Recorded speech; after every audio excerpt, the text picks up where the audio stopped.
Good morning, Yorkshire Classic Cars Limited, fans. Welcome to the Yorkshire Classic Cars Limited YouTube channel. And welcome to another really beautifully sunny day in Retford. You'll notice I've had my summer haircut done. Try not to get overrun by my charming good looks. This page is about cars. It's not just about my good looks. However, I will also apologise that my haircut is a bit like St Swithin, so if I have my haircut, it will therefore rain and come cold for the next 40 days probably until it's grown back. What I will also say about that is there'll probably be a frost on the ground in the morning. So sorry about that. Welcome to a channel update. Some update on what I'm doing on my channel, some update to what we're doing in the workshop, which I'll go into in a little more detail in a minute. First off, and this leads me seamlessly as I drink my morning coffee, you'll like this. I've added Buy Me a Coffee to my description box. Joking aside, I try to help people a lot on this channel, and I don't do it for financial return, obviously. If you want me to work on your car, you do have to pay for it. The stuff that's on YouTube goes out, and quite honestly, if you found it useful and you want to send me $5 or whatever it is, I'd really appreciate it. It comes up in dollars. I've tried to change it to pounds, but I don't know if that's right or wrong. I haven't tried it myself yet. I'll get my girlfriend to send me a donation, see if it works. I have a coffee every morning.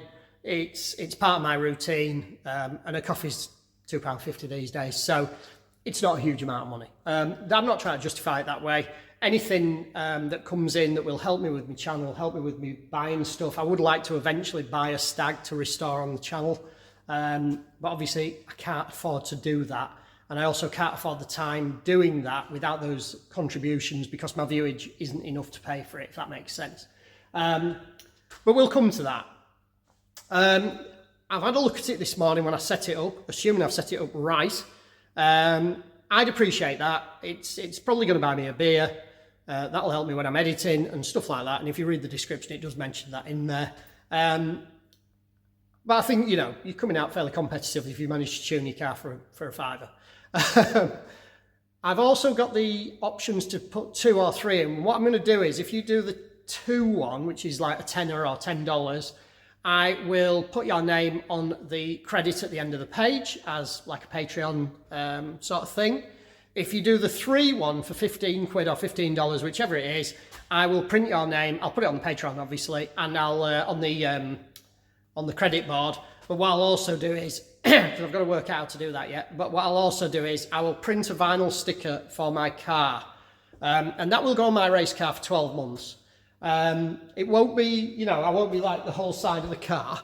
It'll be, about sort of, 6-inch wide, 4-inch high. You can put something in the message if you want that on. So just put in, this is what I'd like on your car. I won't put any profanity on there. I won't put anything rude on there. I'm not putting, inappropriate words or images on my car. End of discussion. You'll just get your money back and that's the end of it. But if you want to put that on there, I'm quite happy. It will probably go on the boot lid or on the scoop or whatever, somewhere on my car. My race car, my green Capri, not the black Audi outside. That would just look ridiculous. But I'm quite happy to do that. If you want to do a sponsorship on the car, and this money will go towards parts for the Capri, because I know a lot of you actually follow the page for the Capri. If you want to get in touch or anything about sponsoring the car, if you want your name down in big letters for next year, that would help me get the car back on the road because I basically haven't got the time and the money to spend on getting the new gearbox put in there.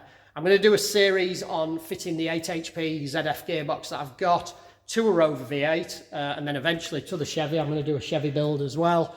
But obviously all that takes time, which then costs me money, and my business isn't, there's only me, so I can't take that much time off my business.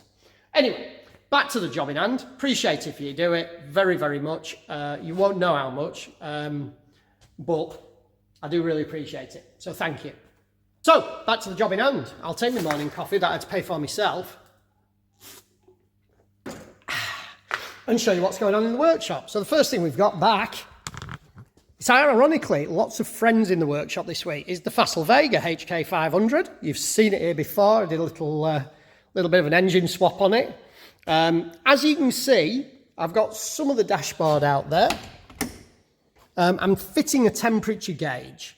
Now, that's quite simple, if I'm really honest, to fit a temperature gauge. The unfortunately non-simple fact of that is those are 60mm gauges. If you get sort of like Autometer or American gauges, which are really good quality, they tend to be like race gauges, and those are 2 5/8 inch, which are 66mm. The UK size gauges are 52mm, which is 2 1/8 inch. Excuse me again, 2 inch, which means they don't fit in the hole. Now, I had a word with the customer and said, what do you want to go with? Do you want to either put a full set of 66s in there, which is a bit expensive and ridiculous because it's only the temperature gauge that doesn't work, or do you want the 52mm and I'll just make an adapter plate to go in? So that's what we're doing.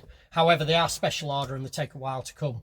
Once the gauge is here and the little adapter is made, it'll be going in that hole in the dashboard there. I didn't particularly feel comfy running a hole saw through that, because if you look at the wood effect on the dash, it's steel is the dashboard, and that's painted on. As you can see, it's got some little chips around it here and there, so around the gauges, and I don't particularly fancy putting a hole saw through there. I have an adapter that will go through the middle.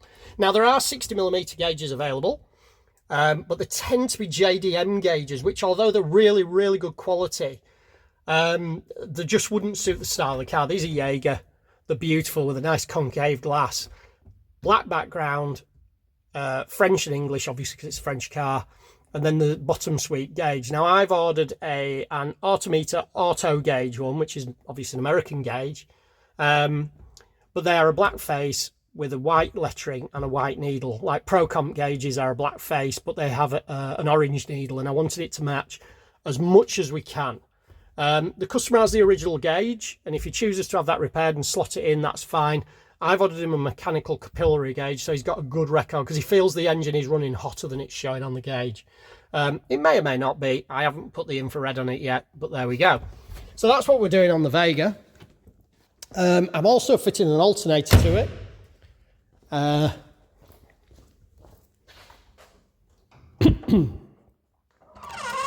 If you see that gap there, that's where the Dynamo used to live. So down, put your head under the bonnet, here, okay, which is a very narrow gap up at the front if you put your fingers about here. When the chap who built the engine for him sent it with some really lovely aluminium rocker covers on, valve covers, if you're American. And the Dynamo wouldn't fit back on because obviously the inner wing is very tight. The Dynamo is here, and it's a honking huge thing. I mean, it really is big. If you look at my hand, it's a massive diameter. That said, it doesn't charge very well either. So what he's done is he's sent me an alternator that's built into what looks like a Dynamo casing. Now, these are quite expensive, I assume. I don't know the actual pricing. He did tell me, did the guy he's bought it from, because obviously I've been liaising with him about sizes. It's not about the size of about the quality or the originality. He's not that bothered about it, but it is about the size of it fitting in the gap. Now, the other problem with that is, stand the Dynamo up, you can see the mounting tags there. One's dead in the middle and two on the top. This is the adjuster tag here. And these are the mounting tags. As you can see, there's one at the top, one at the bottom, which it sort of sits in that orientation. Now, unfortunately, this one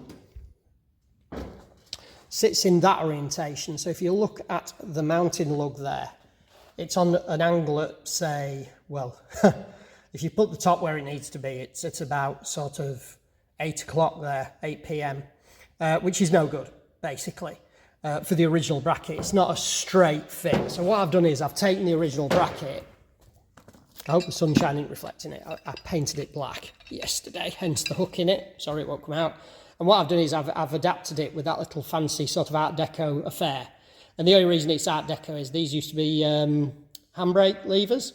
And I just thought the curve and the size and everything was absolutely perfect. So rather than reinvent the wheel, that saved hours and hours of work. And I've welded those on, reinforced them to make them strong. And they go on there lovely. So that's absolutely marvellous. It's just reminded me that the piston rings going back to Rimmers today, and I need to parcel those up before the guy arrives. I've put a captive nut at the top. and that bolts back to the engine like that, and as you can see, it rotates the orientation of the dynamo. And I've test fitted it before I painted it, and it fits absolutely bang on, so that's good, which was, you know, a nice easy fix actually. So that should all fit on, work. It does need the wiring then connecting where the original regulator box was. There is a permanent live on there, so that's all good. Sorry, I think the reflections and stuff are altering the image, but either way, good. Right. So this car, as you can see, is a Mark II Stag. It's got the aftermarket American sort of side repeaters in there, which I like. It came with those, but he didn't have them fitted. This car is one I've restored. It came from Yorkshire Triumphs, having had the bulk of the welding done, maybe all of the welding, I can't remember. I got it painted. A chap I know painted it, did a lovely job, and that was completed about 5 years ago. So as an example of how stuff lasts, because I will say that this customer drives this car a lot. And I do mean over the summer he uses it nearly every day, he does shows, he goes out in it, he loves this car. And rightly so, it's a beautiful example. There's a few minor things he wishes he'd changed. He supplied the doors, and they've been reskinned by a company, and they haven't done a fabulous job on them. They're a teeny tiny little bit wrong. Quite honestly, it bothers him more than I would have noticed if he hadn't said. I put the body stripe on it, and it is correct. So it runs from the centre of here to here. Something about Stag body stripes that really winds me up is when they're not correct. So it goes all the way down the car. The top line goes across the rear wheel arch and then completes here. Now, putting body stripes on a Stag, to put that first one on, I think it took me 3 days and about 3 rolls of stripe. It is an incredibly difficult task. But getting it right, I think, really goes a long way. It looks a simple job because there's a minor swage line in the door there, but it really isn't. You have to do the door first if you're doing this yourself, and then lead from the door back and then to here. But as you can see by the marker lamp, that isn't parallel, and nor is the indicator. So that doesn't sit parallel to here. Sorry, it's filthy. So there's like the body stripe here. If you put a tape line across it and put that in, you'll find that the stripes are about 45 degrees to it. But what you have to do is put it on and then get it right so it looks right, rather than it actually being in a straight line, because it isn't. The curvature of the wings and the wheel arches and everything changes it. But I'm fairly sure you'll agree. Let's say it's been on there about 5 years. It looks absolutely bob on. But I did lose some sweat and sleep over that. It was an absolutely horrific task. And quite honestly, I think I've done 2 since, and I pray that customers don't ask me to do it. I also do, when I do it, I try to wrap it around the door to the edge of the skin there just to finish it off a little better, because otherwise it tends to peel and stuff, which is difficult at the front of the door, but it's nice at the back. And same with that part there. I don't know if you can see it or not, but I try to cut it off level with the skin just to finish it off better, really. And it makes a neater job. Now, one job I have been on with on this car, and if the owner's watching this, he'll be very pleased to see this in, he's managed to get some good original colour wood interior trim. Now, when I completed this car, all the interior woodwork was damaged. It had got water stained and it was all discoloured and split and delaminating. And he's been looking around for a replacement set in good condition, and he's managed to find these and supply them. I haven't supplied them, obviously, and you can buy them new now. How good or bad they are, I don't know, because I've never used one. I assume they're fine, but I've never used one.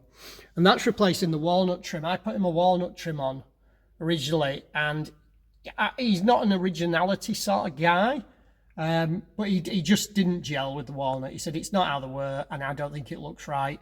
And he said, it did, I mean, it fixed what we had at the time, because when we did it, new wasn't available, full stop the end. But I think the new woodwork is going in lovely there. Although it sounds daft, that's the easy part of the job. So doing the clocks and the centre vent and the cubby cover there, the glove box cover, is the easy part. Now, I've had to shim it a little bit to make everything line up in the middle there as best I can. I've had to tweak the handle and put a spacer in the lock because it wouldn't shut and it wouldn't tighten down because the woodwork was a different thickness and stuff like that. But they're just kind of run-of-the-mill jobs. The really difficult part is the centre console. Although it looks like 3 easy to reach pieces of wood, it really isn't, because you have to take every knob, screw, button and whistle out. Now if it's an original choke handle, that's dead easy because they have a little button on them and you can take the actual knobs off the choke cable, but I don't think that one is. So that means you have to take the choke cable out complete and all the other stuff, because that's what holds the woodwork in basically. All the heater controls, they're dead easy. They just clip on and screw on. That's really easy. The radio's really easy because I fitted it. I know that comes straight out. But the little knobs and whistles around the edge, they're a pain in the backside. However, I'll do it. The job is on hold for the time being. So I'm focusing on other cars at the moment.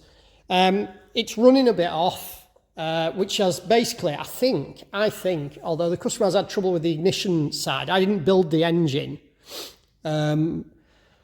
But he had trouble with the coil failing, and he put it down to it overheating with it being down in the V. He said it was super hot, which they will get super hot anyway, but they'll get very, very hot if they aren't working correctly. So he's changed the coil and spaced it away and moved it from the original location to cool it a little. But I've got to say, it does smell very strong of fuel. Now this has a Stag Weber on it. And I believe that the modern fuel has eaten the needle valve in the Stag Weber, which is quite a rarity, to be fair. It might end up with a fuel pressure regulator on it, but I've got to have a look at that yet. It's not a massive job to do that, but I think it's running too rich. To which end, so that leads me to the underside of the Stag. Basically, when it broke down, you can see the underside. Bearing in mind the amount of use it's had, it's still excellent. I'm going to have to apologise. I don't know why you're getting that reflection from the windows in the image, but hopefully it's not there when I upload this. But yeah, for a car that's had 5 years of good, strong use on the roads, in all weathers, I hasten to add as well. This is the UK, this isn't Florida, you know what I mean? It's still looking pretty strong under there. So yeah, it broke down, it cut out, and basically, the customer rang one of his mates who came and towed it away for him. They put a strap around here, because as you'll probably know, Stags don't come fitted with a towing eye. So usually you have to get them around the anti-roll bar, or around here, around the arm, being careful not to get the front valance, obviously. And what's happened is, he must have forgotten at some point that the Stag was behind him, and he set off from a junction hard. And rather than taking up the slack in the rope first, it took it all up in one hit. And now I know you won't be able to see this, but basically it's twisted and bent all the front cross member here. I've measured everything up, and that's the only damage I can find. And it isn't significant damage, I have to say. It's all bent, but it's not that bad. However, rather than try and straighten it, you can see it there. I think it seems to curve off that way. But that is an incredibly hard part to measure, because without having all been restored, you never know if everything's in the right places. Or certainly as accurate as it needs to be for that. So what I said was, I've got another cross member, so I'm currently having that blasted, and then probably powder coated, I don't know. I might see how much it'll charge just to powder coat it and do that rather than spraying it. It might end up cheaper in the long run. And then I'm going to reassemble it with the new cross member and remove that bend, obviously, because it is quite, you can't see it, but there's a massive kink. And then what I'm going to do is check the tracking against how I set it up originally. But if you can look at what it's done to the tyre on the drive from his house to work, which is probably about 30 miles, it's taken all the front edge off the tyre. And something that you probably won't be able to see is, if you look at that wheel is reasonably straight to the side of the car, it's towing out significantly on this side. You can see the angle it is. I'm assuming that'll come across on the camera, but yeah, there's a lot of tow out, and if you know anything about Stags, they actually tow in when the tracking is correct. Now, I appreciate it's on full droop. The wheel is sort of in the right place in the wheel arch, but again, these are, you know, they're not the original wings that came with the car, so you can't use that as an exact guide. We're within a few millimetres, but of course, a few millimetres here and a few millimetres there can make a massive difference. So I'm hoping for his sake and mine, that all I need to do is change the cross member, which is enough of a job, but it's not a ginormous job. Luckily, the engine isn't attached to the cross member on a Stag, so I can drop all this suspension off here, and then this off and the rack off, and it should just come out. The only thing is difficult is getting to these bolts. Now, it does look like some of these bolts might be bent, but the chassis itself, the actual frame of the car, isn't bent, it isn't twisted, and it isn't ripped or out of line. So luckily none of that has damaged or moved, and I'm still looking at it again just to check. But as you can see on the seams here, they are all original and undamaged. So that's good news. He did ask me what the worst case scenario was, and I said the worst case scenario is the whole front of the car's bent, you have to scrap it. But I said I'd be pretty surprised if that's the case. But yeah, so that's, I don't know how many miles he's put on it since it was here restored and finished off. But it is one of the examples I'm quite proud of. It was the first car that I completed here when I opened. So I took it in from Yorkshire Triumphs about 6 years ago. I spent about 12 months finishing it off because it came as an unpainted shell. And then had it sprayed and then reassembled it, sprayed it all underneath myself, all the anti-stone chip and everything. And yeah, really pleased with that one still. This is the one that if you've watched the video of changing the differential, this is the one. I did that on this car as well. So yeah, pretty pleased with that old girl. She does well, actually. But yeah, so that's that one. Across to the maroon Stag. You should see that I've been doing some welding on this. I'm trying to get the videos uploaded. When I did the original videos for this, which was some months ago now, I wasn't sure if I did a video on these sections here. Well, I knew I hadn't, actually, to be fair. I wasn't sure if I'd done a video on putting the sill on, but I think I did. It's bloody hope so, because I've done it. Excuse me. This part I haven't videoed, but this part I have. So that'll be going on subsequently once I've uploaded it. And this part, and then I've done this bit last night. I stayed back late last night and finished that section in there, which is the original support for the soft top. As you can see, I cut it very low at the bottom, so it's only a very small piece I've had to make and stitch in. Next step on this one is to put the side on and then the wheel arch. And then I'm hoping, before I invoice them again, to get the... I invoice about every 10 days to keep the cash flow appropriate for customer and me, basically.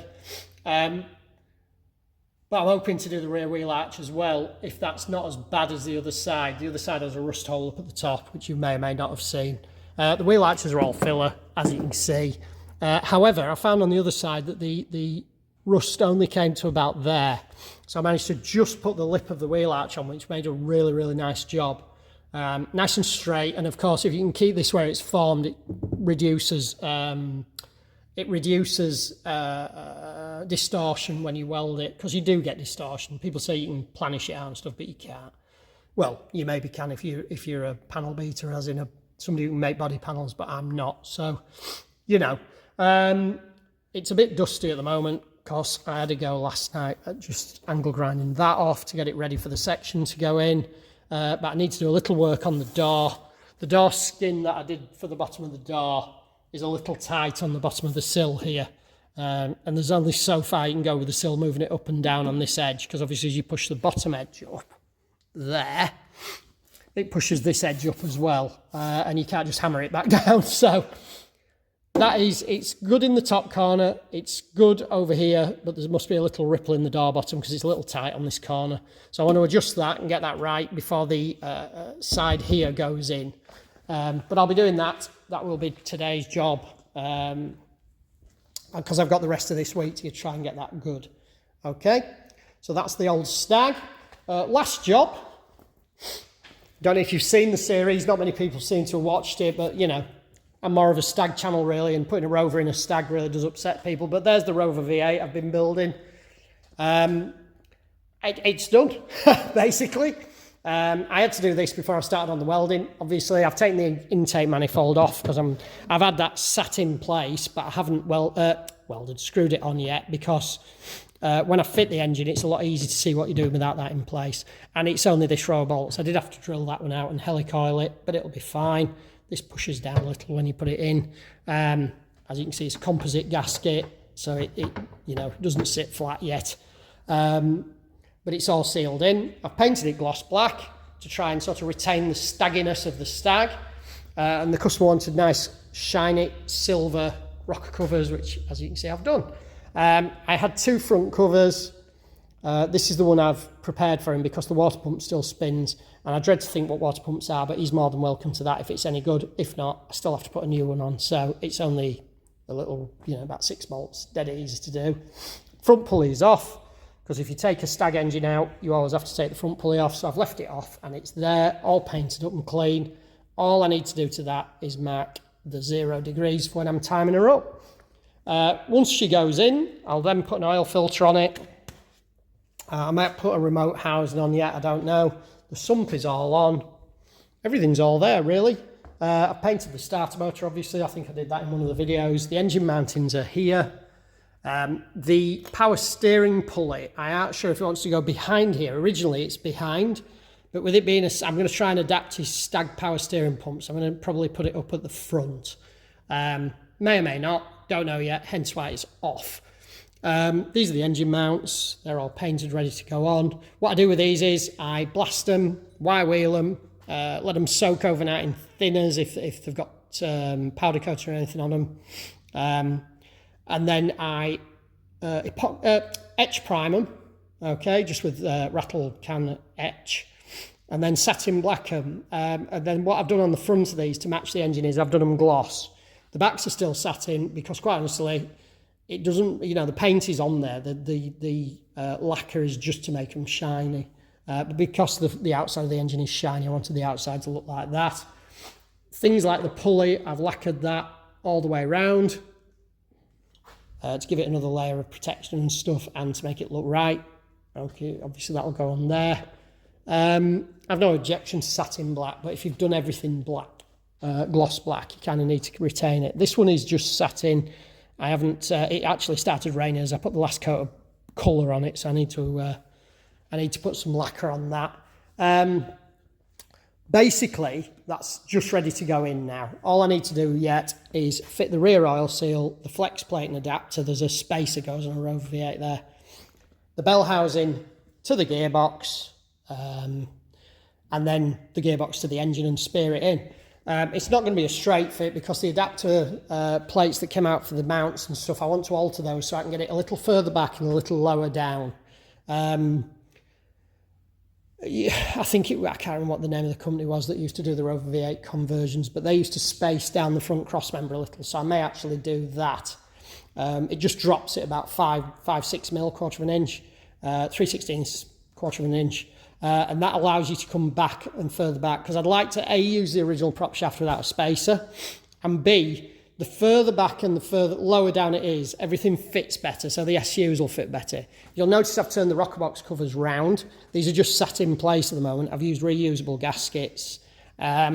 These need the baffles cleaning and screwing back in. They're still in the engine wash over there, and these need painting. That's just to stop dirt going in. So, but these are all, I mean, they're lovely and clean in there, the rockers and the heads. I put aftermarket valve seals on, stem seals, so it's all, you can see it's clean in there, what you can see. But yeah, you can turn Rover V8 rocker covers round, valve covers. So basically that negates any contact with the bonnet, because the original people had cut this down flat, which was entertaining. Because there's a big spacer in there, the spacer comes out anyway, but then on this side there's an oil breather, which I've yet to paint. But if you move that to the back, it makes life a lot easier. That's just a Range Rover cap, so I may end up, I don't know if that's a breather cap or just a cap, but I may end up using that. It does look quite presentable in there, so yeah. So all ready to rock and roll with that. And that's that, really. 3 Stags on the go, 1 Fasil Vega, and a partridge in a pear tree. So, thanks for watching. If you've got this far, I do very much appreciate it. If you've liked it, please hit like, obviously. If you'd like to see more updates, more of what I do, please take a look through my videos. If you want to subscribe, please do. Helps me out a lot. I try to do a lot of educational videos as well as sort of updates, but you know, some of the cars are very interesting. Oh, I will say, in a couple of weeks, I'm going to dig the Skyline out. When I get the Stag out to fit the engine, I'm going to dig the Skyline out, and that's going up for sale. So if anybody fancies that, one of my early videos, which I appreciate, was pretty shonky, had about 150 views of the GTR conversion. But if you're interested in that, hit me up, because it's going up for sale. You can find me contact details pretty damn easy. But please don't waste my time. I can do without what's your lowest price, mate. This isn't Facebook Marketplace. But yeah, that's going up for sale. I've decided I'm not going to get the time to do it. And even if I do, I don't need that and the Capri. I'm just going to put the money from that into the Capri, because basically that's what I need to do to put the gearbox in. I don't want a lot for it. I don't want anywhere near what I've got in it for it. I just want some money back in the back, please. So yeah, please consider subscribing. Do these videos regular. If you've liked what you see, and if you get anything out of the videos, please consider leaving me a coffee. I'd really appreciate that. Thanks very much. See you later.